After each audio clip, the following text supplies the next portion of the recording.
I was tempted by your smile. I was tempted, and for a little while I was certain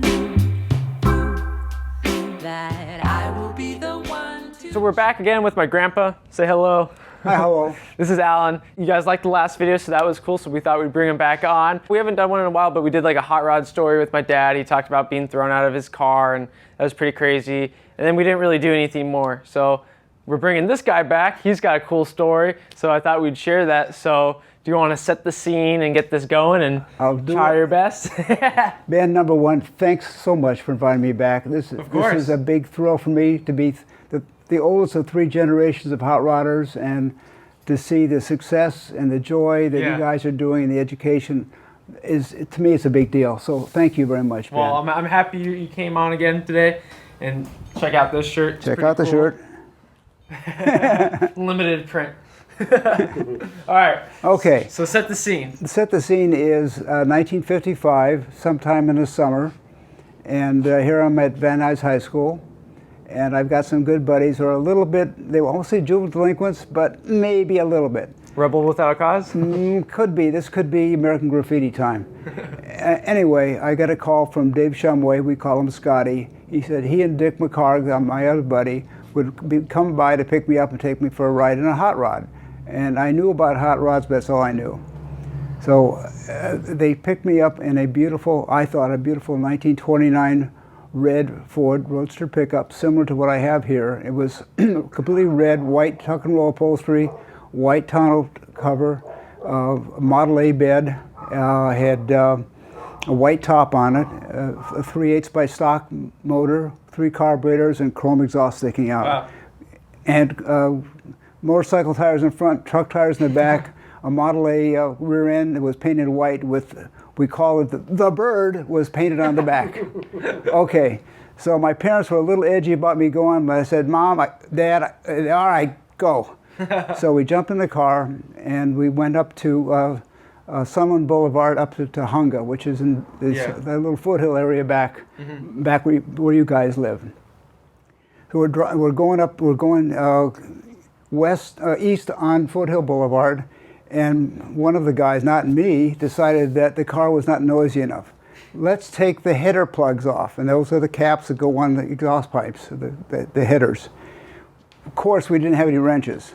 So we pulled into a Tidewater gas station on Sunland Boulevard, borrowed some 7/16 wrenches from them, I think, 7/16, and we took off the caps and threw them into bed, and then we went continuing on to Sunland Boulevard.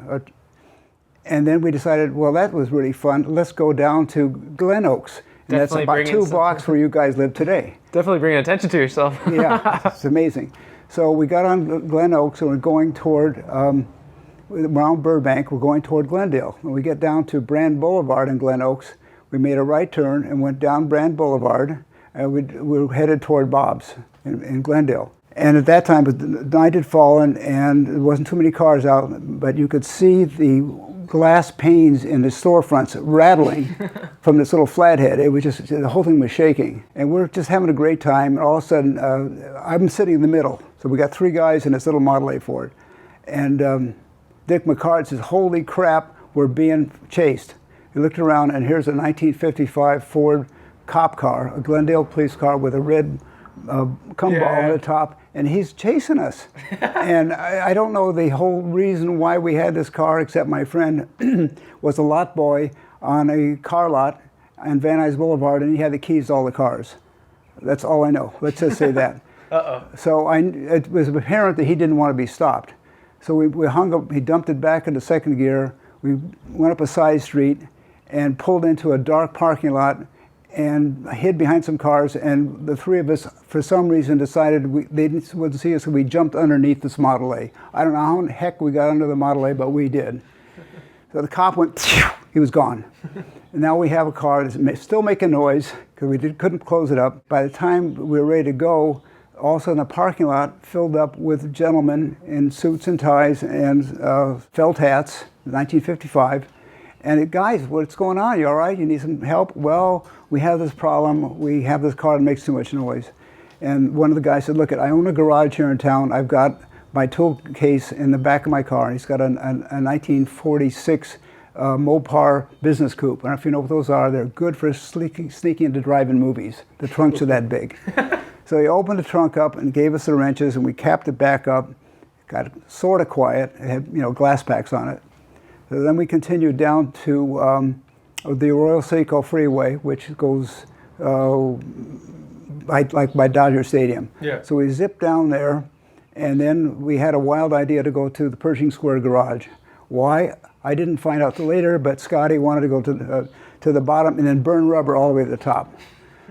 Well, your night was not over. Not over. So we did that. That seemed kind of fun. And then we got thirsty, so we went over to Tiny Nailers, which is a drive-in restaurant, and I believe it was at Sunset and Vine. We pulled in for car service, and the lady came up, put the trays on the doors, and we had. I had a lemon Coke, and the rest of the guys had cherry Cokes, and we got the biggest we could find because it was a hot summer night. We needed to have some liquid.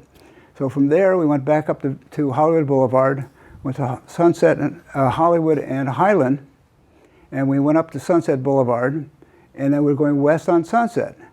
And we went through an area called Dead Man's Curve. There's a song about that. We pulled up next to a signal, which I believe was Beverly Glen. We pulled up, and all of a sudden, a red Cadillac convertible. I would think it was a 1955 Eldorado. Mm-hmm. And here's a guy that could have been a movie producer, at least in my fantasy, and he had two lovely young blonde ladies with him, one on each side. Anyway, he's looking at us, we're looking at him, and all of a sudden the right, and Scotty pulled it down to low, and the light turned, and we decided we're going to run for it. Anyway, it was humiliating. The guy blew our doors off. He took the two girls and the Cadillac and left us in the dust. Very humiliating, but okay. So then we kept going on Sunset to where now there's a freeway by the Veteran Cemetery. So we go up Sepulveda Pass, and this car has a stock Model A dashboard and a stock Model A gas tank, which is right by the windshield. So we got right up to the tunnel, and the car stopped running. It ran out of gas. Uh-oh. So we did the only thing we could do. We pushed the car into the tunnel and coasted down the other side of Sepulveda Pass to the only gas station, which was on the corner of Ventura and Sepulveda. I believe it was a Atlantic Richfield. It might have been a Richfield, but I call it Atlantic Richfield. And we dug in our jeans. Of course, we had jeans and our white T-shirts on. We had 97 cents between the three of us because we spent our money on our Cokes and fries. So we put approximately a little over 3 gallons worth of gas into the car, got it fired up again, and then started to take me back home. And then we decided that our radiators had filling up because we had all this Coke. So we stopped in front of somebody's house and watered their plants, which is what teenage boys do. Anyway, they took me back to my house, and my parents were not happy. Crazy night out. But this was how I got excited about hot rodding, and I didn't end in jail, and we didn't get into an accident, but we did get our doors blown off by a caddy. So that's the whole story. That's a very cool story. Thanks for sharing. My pleasure. I'm sure you got plenty more, but maybe we'll visit you again. I'll wear rubber boots, and I'll tell you some more. Uh-oh. All right, guys. We'll see you guys next time. Thanks, Ben.